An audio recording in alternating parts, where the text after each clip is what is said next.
இது லூக்கா எழுதிய நற்செய்தி அதிகாரம் 18 இறை வார்த்தைகள் 9 முதல் 14 முடிய.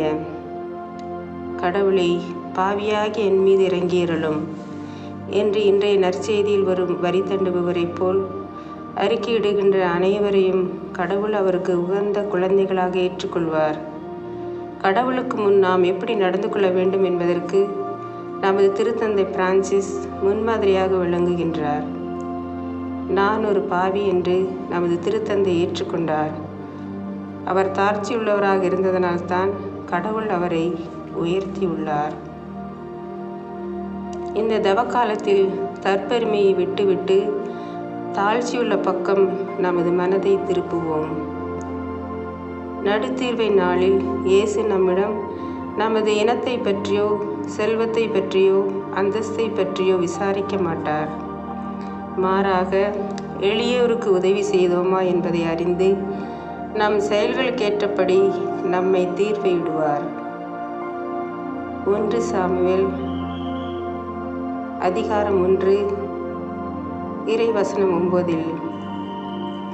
அன்னா மனம் கசந்து அழுது புலம்பி ஆண்டவரிடம் மன்றாடினாள்.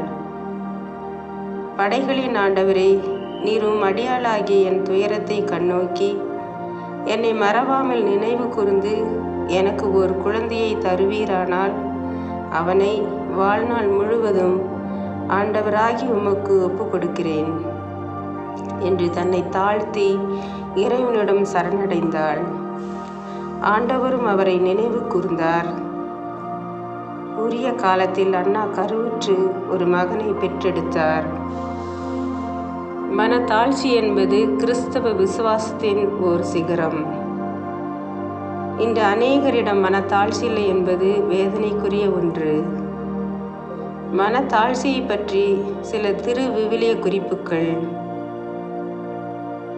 எனக்கு ஏற்பட்ட சோதனைகளின் போது மிகுந்த மனத்தாழ்மையோடும் கண்ணீரோடும் ஆண்டவருக்கு பணிபுரிந்தேன்.